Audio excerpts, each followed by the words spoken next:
Morning and welcome. It's the Patriot Radio News Hour. I'm Joe Jakewint, CEO of the Patriot Trading Group.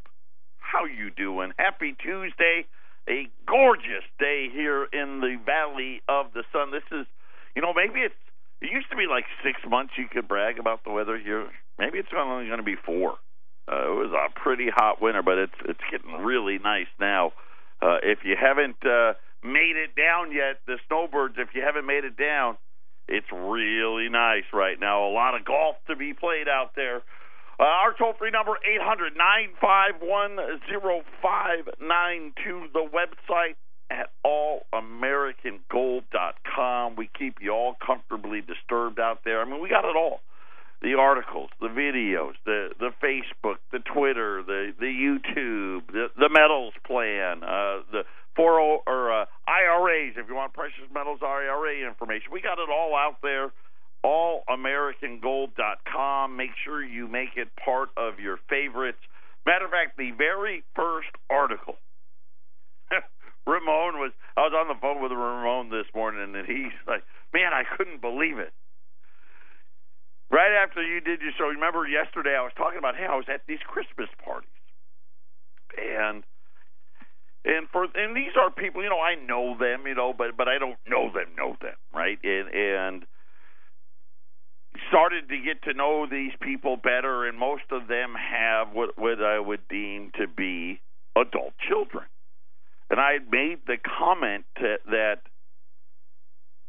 almost without exception, every single one of them was telling a story about how this kid borrows money, or that kid, needs help, or they're either going to call us to borrow money, or they're going to call us to tell us that they're pregnant and then borrow money. I mean, these were the topics of conversation at the Christmas party.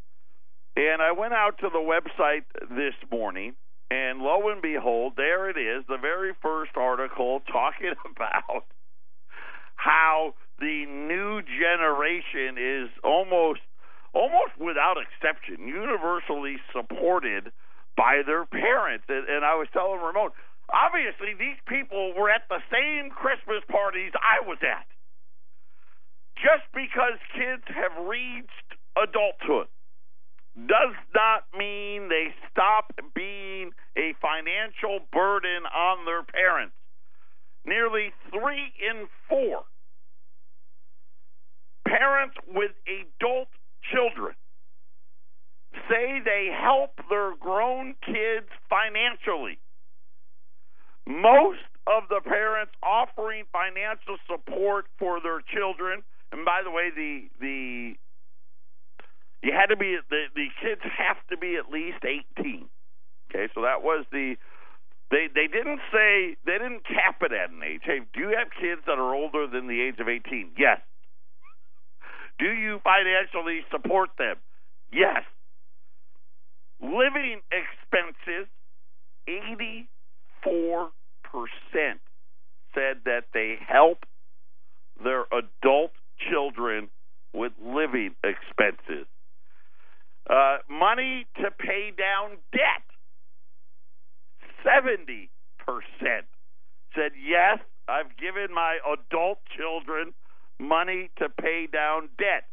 This type of aid walks a fine line between the right thing for a parent to do and setting the children up for future problems, according to senior industry analyst Matt Schultz. And here's the problem there, Matt. If these parents don't do this, these adult children are going to come back home. And we don't want them there.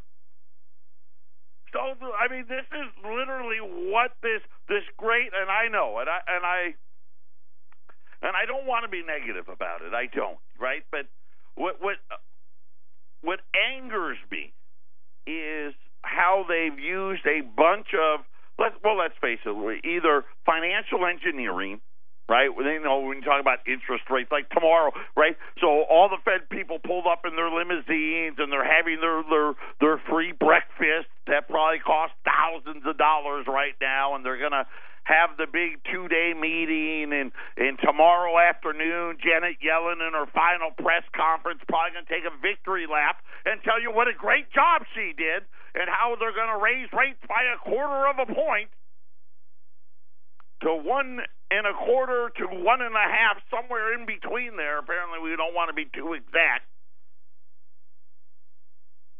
And say how they fixed everything. Does this look fixed? And I can tell you right now, so I'm 47.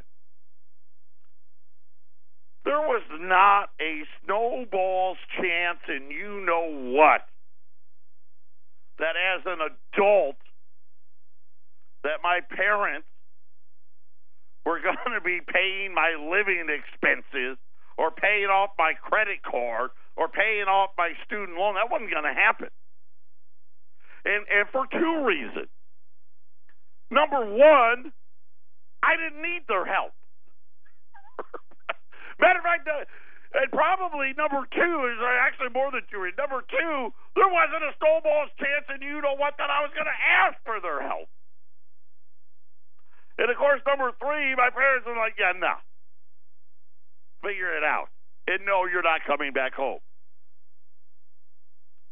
It's natural for parents to want to help their kids. And I just disproved that. It wasn't natural when I was growing up, right? And, well, I should say this. Let me rephrase that. The help was better when I was growing up because our parents knew, hey, there's only one way for this knucklehead to learn. Patriot Radio News Hour. We'll be back after the break.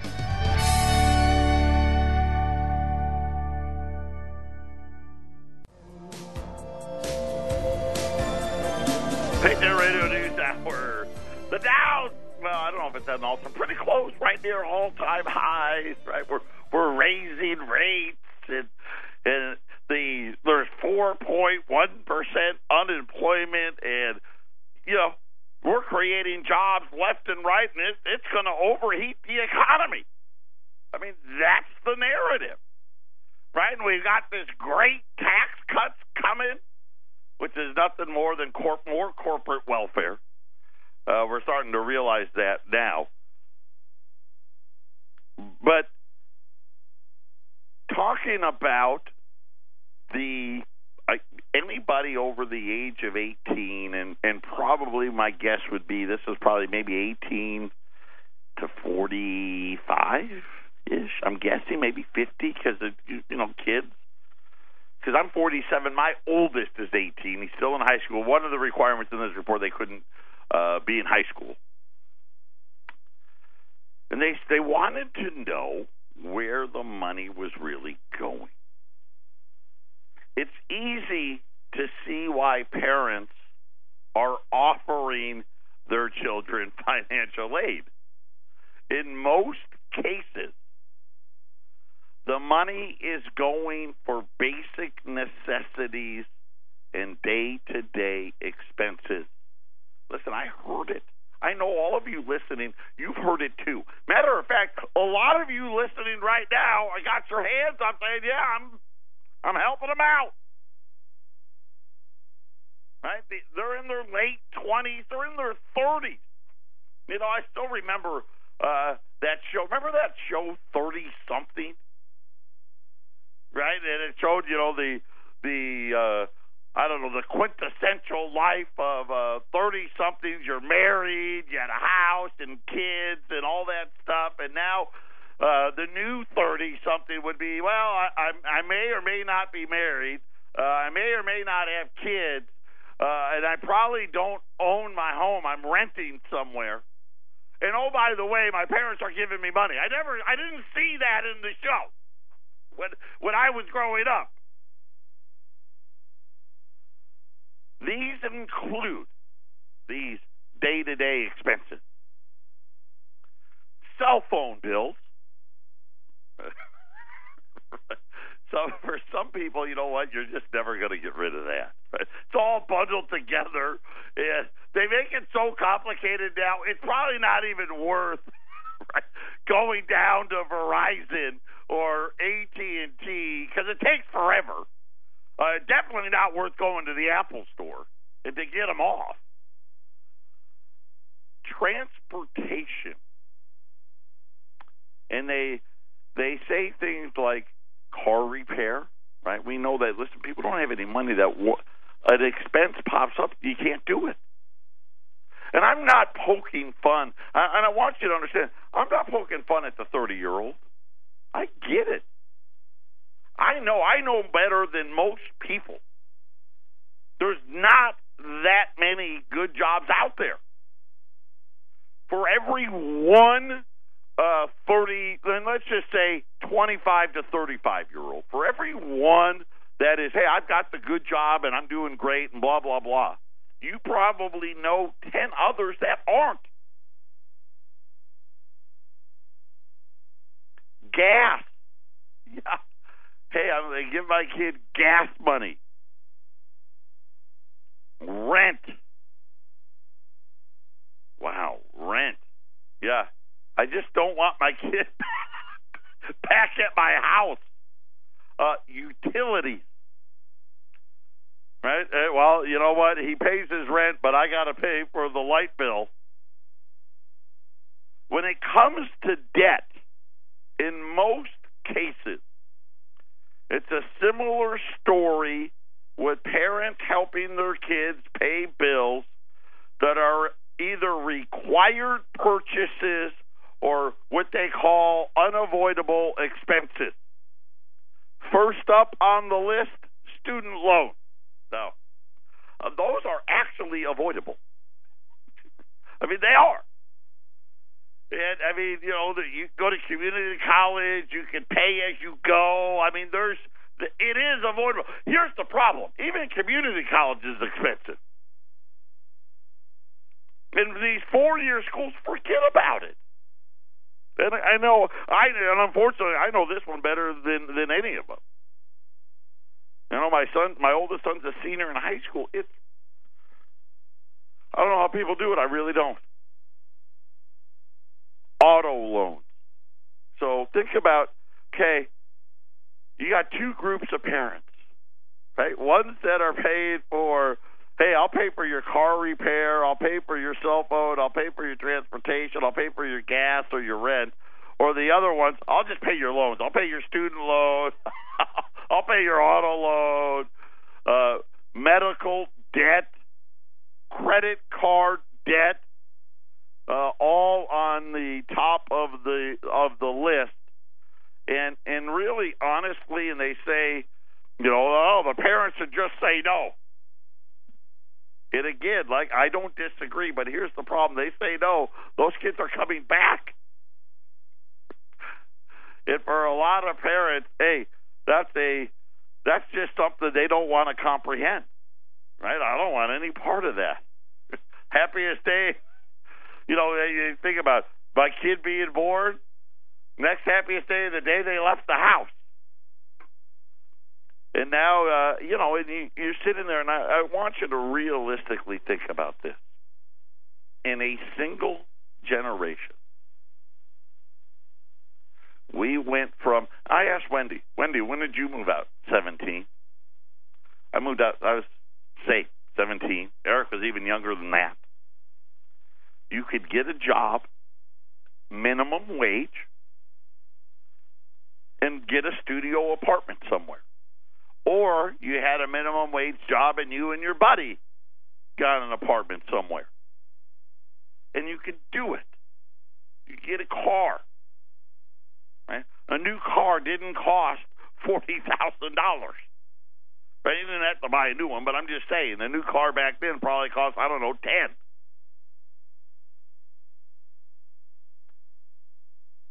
Student loans, I mean, it was just coming. I guess it was just coming into style when I was in school. But now it's almost like a rite of passage, right? You know, credit card debt never even existed until the 70s. Never existed, right? Really, student loans never really existed till the 70s. And now you sit there and you think about, it's not just the debt piece. rent. I don't even know of a place in Phoenix where you could rent a 2-bedroom apartment for, less than, and I mean a really dump. A dump is probably $700 or $800 for a dump. Right? Most parents would go, wait a minute, you're not living here, right? Because it'd be scary. And a lot of them are going for, $1,500, $1,600, $1,700 a month. And they're in this meeting as we speak. And I'm going to tell you right now, beyond a shadow of a doubt, as bad and as dysfunctional as the elected officials that have been put in charge of this country have been, this is all because of the central bank, 100%. Because they'll tell you without inflation, the economy is doomed. Right? They've devalued the money, right, by 97 or 98% to where now it's almost, it's not impossible. I will say this, it's impossible for every person graduating from high school or college today to not be in this situation where it's either I move back home or mommy and daddy pay my bills. I mean, it just is. If you go out and you pay attention and you open your ears. Listen, I was there. I was at the holiday parties. Oh, I said holiday parties. They were Christmas parties. That's where I was at. And I listened to these people. And they were talking about, let me tell you what they didn't talk about, okay? They didn't talk about Bitcoin. They didn't. I didn't hear that once. They weren't talking about record high stock prices. Didn't hear anybody talk about that either. Some of them talked about the protests going on in the NFL. We had some of that. We talked about the football season and things of that nature. And then, you know what they mostly talked about? Debt. Their kids. How hard it is. How expensive it is. Some of them talked about how their kids, there's no way the health care costs family of four, it's $1,000 a month. Because they're in that horrible position of making just enough money to not be poor, right? Well, I guess poor by government standards. They make just enough money not to get subsidies and not enough money to actually live. And we're somehow thinking this is going to lead us to economic salvation. And you start thinking about how the narrative of we fixed it and all of these things, and now we just gave, well, it's not official yet, but we're going to give another big dose of corporate welfare that's supposed to lead to all these great job hires, right? And don't worry, Double. These companies are going to start hiring real quick. This was out of Industrial Week. Industry Week is the name of the magazine this article was published in. Companies in the United States plan to slow their investment in hiring in 2018. That's the headline. U.S. companies expect their investment and hiring to grow at a slower pace in 2018. Only a very small share said the proposed tax legislation is driving their capital spending decisions. Like I told you, we already know how that's going, right? It's going to be stock buybacks. As a matter of fact, and you're seeing a bunch of companies are already getting ahead of the curve and announcing what they're going to be doing with that money. According to the Institute for Supply Management, in the group's semi-annual forecast showed factory purchasing managers see capital spending rising 2.7% in 2018. By the way, you know what it was this year? Just for comparison, according to this, 8.7. That's a whole lot less. The counterparts at service providers, okay, so that was the manufacturing side. The service side, right, that's your waiters and waitresses, and of course, hospitality's in there, accountants, and anything that isn't a sales and all that, the whole rest of the economy that isn't manufacturing. The survey said 3.8%. By the way, 7% was the number this year. Less than half of the respondents in both categories, manufacturing and service, said that they plan on raising wages to attract workers. And I'm laughing only because I told you it's not rocket science. Patriot Radio News Hour. It's halftime. Come back if you can take it.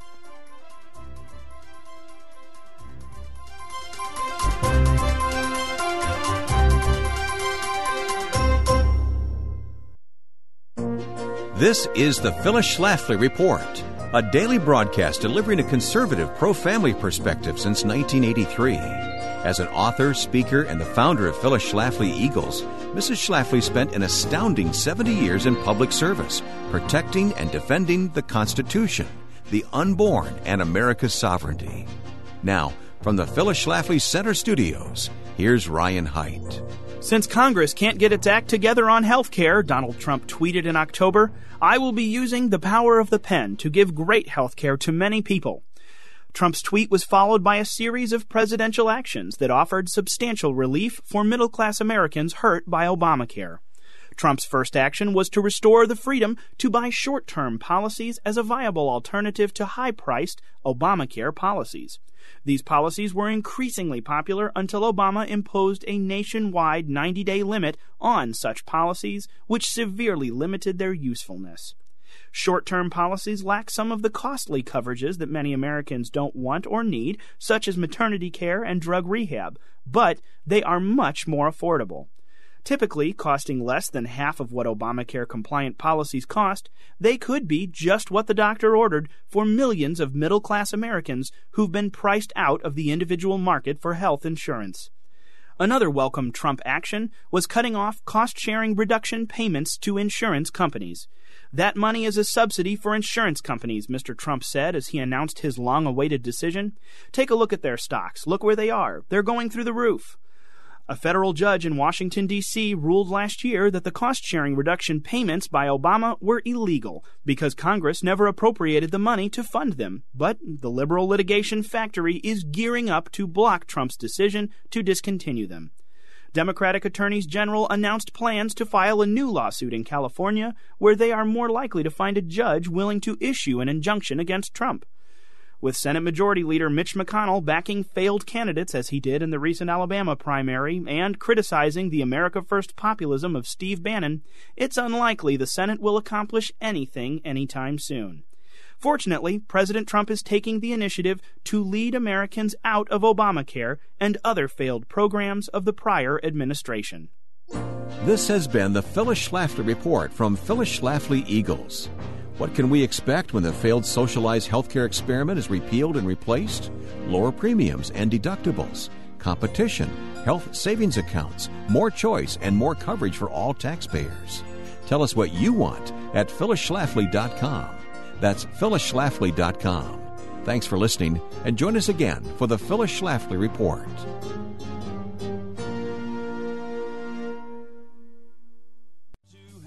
He was backwards, use words like no, sir, yes, ma'am. Welcome back. Patriot Radio News Hour, 800-951-0592. I told you yesterday, I'm going to do a gold special today. I think as we know, we are in the bottoming part of the year for gold and silver. Here it is, the eve of the December rate hike, and we always hit bottom within a week of either direction, a week before to a week after the meeting. So we're right kind of smack dab in the middle of it. Right now, today, gold's down $1,237. Silver's down 10 cents at $15.60. Today's special, we're going to run U.S. $5 Liberty gold pieces. These are the older ones, the 1866 to 1907. 1 through 9 at $3.55. 10 through 19, I'm going to do those at $3.50. So 10 through 19 at $3.50, and you get free shipping if you buy 10 or more, free shipping. If you buy 20 or more, take them down to $345, free shipping, and a Silver Eagle at no charge. So you got three options, right? A $5 Liberty by 1 through 9, they're $355. 10 through 19, you save $5 a coin, and you get free shipping, so $350. 20 or more, you save another $5. That's $345. You get free shipping, and you're going to get a free Silver Eagle. 800-951-0592. And, you think about, you're saying that's about $55 worth of savings if you buy 20 or more. 800-951-0592. If you want to use a credit card, you can do so. Add $5 a coin for the card. Okay, so $360, $355, and $350 on the credit cards at 800-951-0592. I wanted to finish this because it was really telling. By the way, just so you know, the report was done in November. So this was the first week of November. Respondents, they got a special question, okay, because they realized, okay, the tax cuts are coming. So they wanted to know, the Institute for Supply Management wanted to know and start gauging what the effects of that would be. So they included a special question. And the question in the report was the prospects for tax reform and an overhaul of regulations when it came to capital spending. So they said, hey, business, we got tax cuts coming and we're overhauling and reducing regulation. What's the impact going to be on your spending? When asked what was behind their investment plan for the next 12 months, 2/3 in each of the groups, so manufacturing and service providers, cited, hey, the only thing that's in our thought consideration is general business outlook. That's it, right? That's all we're focused on. Less than 6% attributed any type of business spending to tax cuts. Right? Again, interest rates were zero for almost a decade. They cared more about that than a tax rate. How cheap can I borrow a bunch of money? And this is the part that I find it fascinating. We've had easy money in place for over a decade. Matter of fact, money's now more expensive. The Fed's going to raise rates this time, and I think they're going to raise them again at least 2 or 3 more times next year. Because remember, when these companies spend, they don't spend, their own money. Why do that, right? They're going to borrow it. And borrow is going to be more expensive. They're going to borrow a little less. And so it's one of those things where I get very worried when I start really thinking about any of this. None of them, I want to make sure it was none. Was it really none? I don't want to overstate it. But when they talked about wages, none of them, I shouldn't say none of them, less than half said they were going to raise wages to attract workers. I didn't see anywhere in the article where they said that because of the tax cuts, they were going to give out raises. That wasn't, I guess maybe that, to be fair, maybe that wasn't one of the questions. Should have been. Hey, by the way, now that you got this tax cut, are you going to give anybody raises? Probably not. And so when you look at, let's see, I want to get down, sorry here, I had a internet snafu. It refreshed on me, so I'm waiting. I'm buffering. Here you go. So it's live radio. You never know what I'm going to say. Okay, here we go. Got it. Thank you. Manufacturing said, hey, of all the manufacturers surveyed, how many companies were going to boost headcount? They said, pretty much the ones that said they were going to be hiring at a slower pace. Manufacturers said the employment growth rate came in at a whopping 1.2%, followed by a 2.3% reported gain since December of 16. So last year, they said manufacturing grew at 2.3% in their report. This year, half of that number, even with tax cuts. Service business, almost the same, only came in at 1.5. Last year, it was 2.4. Both groups predict a labor and benefit cost will increase next year. Ready? And most of you probably won't get any 2%. Well, 2.1. I'll give you the 0.1. Last year, it was 2.6. Patriot Radio News Hour. Looks like Mommy and Daddy are still going to have to support their adult children. We'll be back right after the break. Wendy wanted me to give a shipping update. Polar bears are going out this week. They'll be here tomorrow, Thursday at the latest. There's only a few left. The MS-62 $10 Liberties, those are shipping. Silver Eagles, dimes, at least for the dimes that we have. And we're thinking the rest of the dime rolls will be here Friday, so we may get them all out Friday. There's a few people that were late with the Walker $50. Those will go out as well. What else? Did I miss anything? I think that's it, right? Is that it? Yeah. So now we're really pretty much everybody in the shipping room will be all out again this week. Ford. And this goes kind of what we were talking about. You think about all of the corporate welfare, right? What do you think NAFTA and GATT was corporate welfare? And we're still paying for that. You know what? Really, when you think about when did wages stop growing in America, you could almost trace it back right to here. About 5 years after we passed this law, the free trade law, Americans all of a sudden stopped earning more money.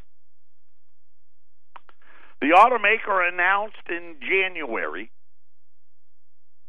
that it was going to invest $700 million, which, by the way, isn't a lot of money when you think about what these companies invest in China, and create 700 jobs at its plant in Flat Rock, Michigan. They were going to build these electric cars, and that it was going to scrap plans for a new small car plant in Mexico. Remember that one, right? Trump went on the Twitter sphere and And we were all excited about it, right? Yeah, see, we just needed a president to tell them you're not doing this. Kind of shame them. The news was celebrated by the Trump administration. Really, not just it was celebrated by Americans. It really was. Mark Fields, Ford's CEO at the time, referred to the plan for the Michigan plant as a vote of confidence, I guess, in the Trump administration and the U.S. economy. The company says it will still go ahead with plans to invest and create new jobs at Flat Rock, but it's not going to be building those small cars there. No. Instead, they said that they're going to be building self-driving cars rather than electric vehicles. Now, they could have done both. Right? Now, that would have been something. But Ford went back and said, okay, now that it's all died down, hey, forget about what we said in January. That's going to Mexico. It now says that they aren't going to boost. They're going to spend $900 million instead of $700 million. Somehow that's supposed to make us feel better. And they said that the self-driving cars are going to employ 850 people. So if you had 850 and 700, that'd have been 1,550 people. But Ford said, nah, we're only going to do one of them here. We're going back to Mexico. The company, along with every other automaker, making a push into self-driving car technology. I wonder what that'll really do to cars. If cars drive themselves, will people own any cars anymore? I don't know. Maybe. I don't think so. Everyone will just dial a car, right? You don't even need an Uber or a Lyft driver or a taxi cab driver, right? You just request a car and it just pulls up. The company will produce the electric cars at its existing Mexico plant starting in 2020. Apparently, Ford currently builds the Ford Fiesta at that plant in Mexico, in case you were wondering. And I only point it out for one reason, right? And again, this is you get the made-for-TV moments, and they brag, and they come out, and they say, oh, yeah, we're all for America, and then they come back out, and they pull the rug out from under us, right? Oh, well, don't worry, we're going to do something else there now. And, of course, I'm greedy. I'm like, why don't we do both there? Right, but the Michigan worker is incapable of producing an electric vehicle. Of course they are. The tax cuts aren't going to save those people that would have been employed. No, they're not. U.S. $5 Liberty gold pieces, 1 through 9, $355, which is a good price. It is. 10 through 19 at $350 is a better price. And we're throwing in the shipping. You buy 20 or more, take them down to $345. That matches, I think, the lows of the year on that particular coin, $345. Plus, we're throwing the shipping.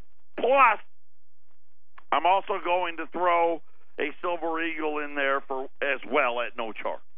So you're going to save at least $35 in shipping, $19, $20 on a individual Silver Eagle, and you're going to save $10 to throw on the $5 Liberties at 800-951-0592.